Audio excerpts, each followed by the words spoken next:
What's going on, everybody? Welcome into DLF. I am your host today, Justin, and we are breaking down preseason week 1 winners and losers from a Dynasty perspective. Obviously, there's some redraft elements here, but we're going to be talking Dynasty. We got 5 quarterbacks, and we'll start off with probably the most unfortunate bit of news. Obviously, that is the Zach Wilson injury. It's not the ACL. That is good. However, Zach Wilson still ends up as a quote-unquote loser for this week because he's now going to miss the rest of the preseason most likely. 2 to 4 weeks with a bone bruise and a meniscus arthroscopic surgery coming. I mean, the timing could not be worse, right? I mean, Robert Saleh said it himself.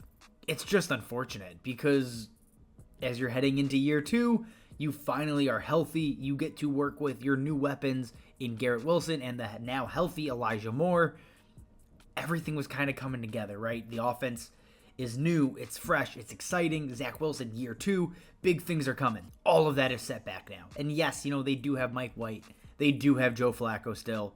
So it's not necessarily that all of their weapons are completely screwed for this season, but you'd rather it be Zach Wilson, right? And again, year 2 is a huge deal for him, right? His second training camp, he knows the motions now.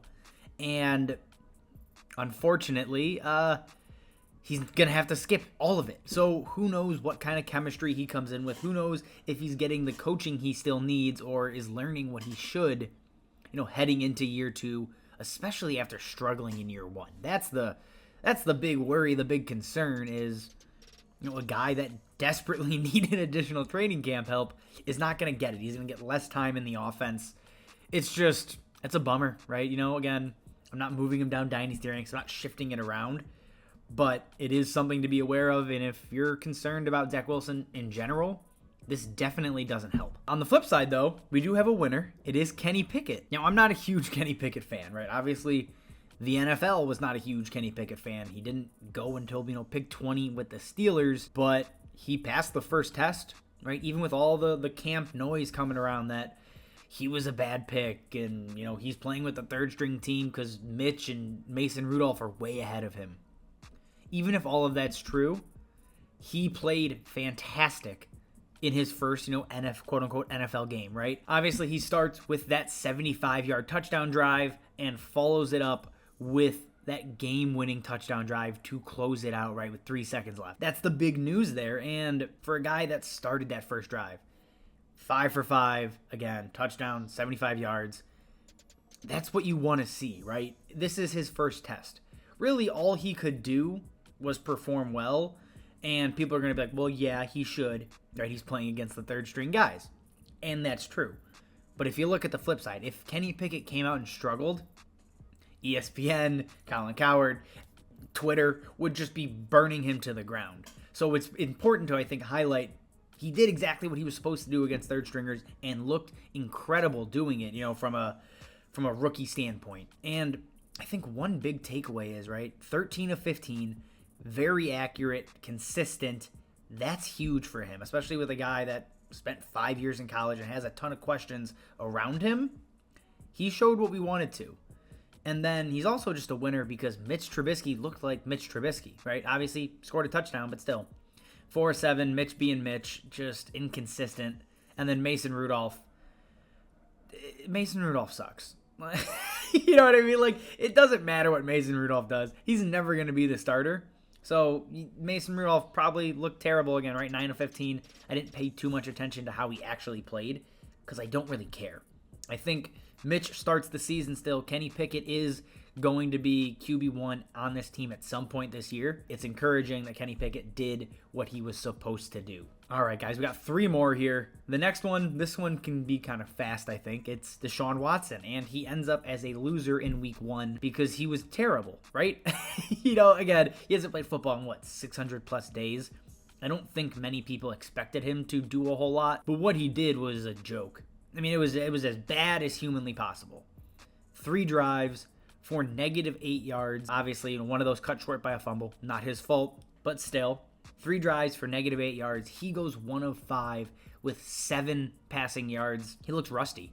I mean, that is as rusty as you can possibly look. It's important to note that he looks rusty because when he does get suspended, right, he's going to probably take some training camp snaps still. But, Jacoby Brissett's probably going to take the majority of the first team reps once this suspension gets finalized. And if it's 6 games, 8 games, 10 games, a season, what's important to note is Deshaun Watson's going to come back and basically have just continued to not play once the regular season starts and is going to be extremely rusty.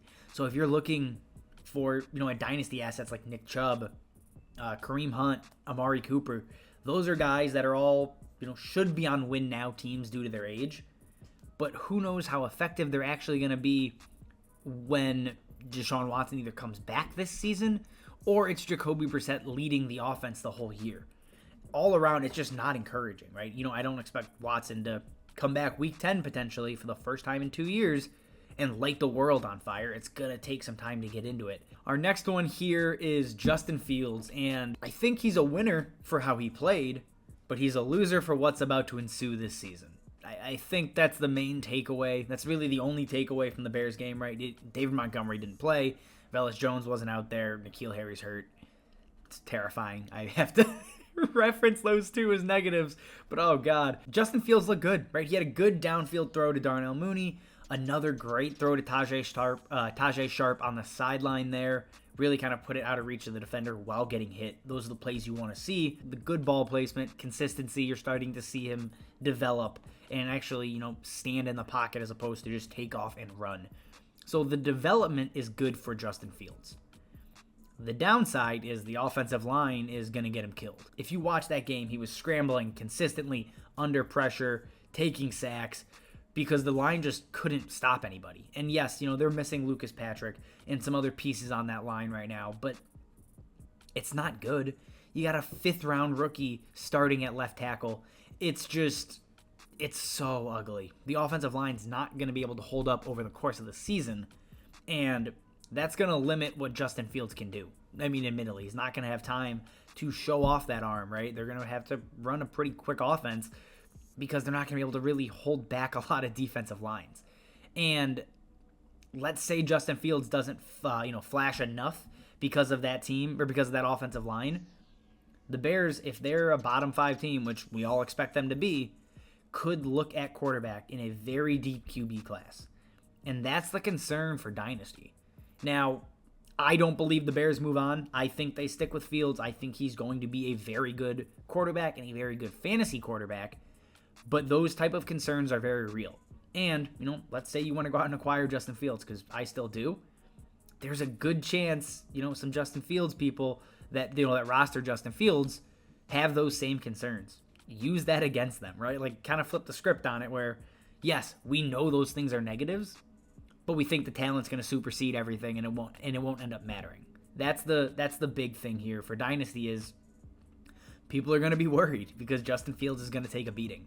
And I think it's a good time to kind of swoop in and make a move and go acquire Justin Fields while we watch him just kind of get the crap kicked out of him this year and then hopefully get a big year 3 leap when the Bears actually go out and spend some money to surround him with hopefully, talent and an offensive line. And to close us out, we have Trevor Lawrence, another year 2 quarterback in a new system. I don't know what else you want, right? 3 drives, 3 scoring possessions, 2 field goals, and a touchdown. And he did it without playing with Christian Kirk, right? He's missing Marvin Jones. No James Robinson still. So it was really Etienne, Zay Jones. That was the offense. That was who they had out there as far as like real weapons. And he played 3 drives, scored every single drive. Trevor Lawrence looks to be, the Trevor Lawrence that we've gotten used to seeing. That's the big thing is so many people, myself included, got worried. Like, did Urban Meyer do enough damage that we're never going to see, the real Trevor Lawrence? That's not the case. Doug Peterson has turned it around early. He's a competent head coach, aside from whatever you think about the end of the tenure in Philly. Doug Peterson's still a Super Bowl winning coach. He is a good coach, and again, he turned Carson Wentz into an MVP candidate. And now he has Trevor Lawrence who, fingers crossed, is significantly better than Carson Wentz ever was or will be. And now, again, they're starting to surround him with some weapons, right? Is Christian Kirk the best receiver in the NFL? No, not at all. He's decent, right? He is probably a better wide receiver than anybody they had last year. That's not saying much, right? Because Marvin Jones and Visca are painfully average at this point in their careers. But they're starting to surround him with weapons. They're going to build an offense that's actually tailored to Trevor Lawrence. I think we'll see him run a little bit more. We'll see him take shots down the field.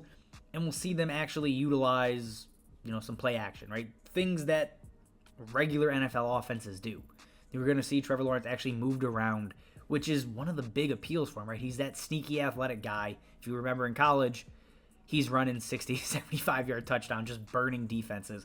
And that's because he is a shockingly good athlete. And we just didn't see enough of that last year.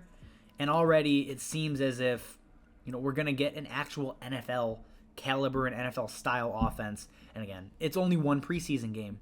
But those are the takeaways that you're looking for. Those are the little nuggets I think you can get where it really points to the fact that, okay, this coaching staff is not full of idiots. It's not, it doesn't have a guy that's going to kick his kicker and make fun of him and make fun of his coaching staff and do all the things that, that dummy Urban Meyer did.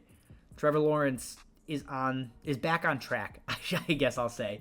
And, watching week 2 and week 3 are going to be huge to see how they start to incorporate more and more of this NFL-style offense that just wasn't available to him last season. All right, everybody, that is all we have for you. Again, guys, if you like what we're doing here at DLF, subscribe to the channel, right? Hit the bell, get notifications, like the video. If you have questions, comments, you want to say, you know what, Justin Fields sucked.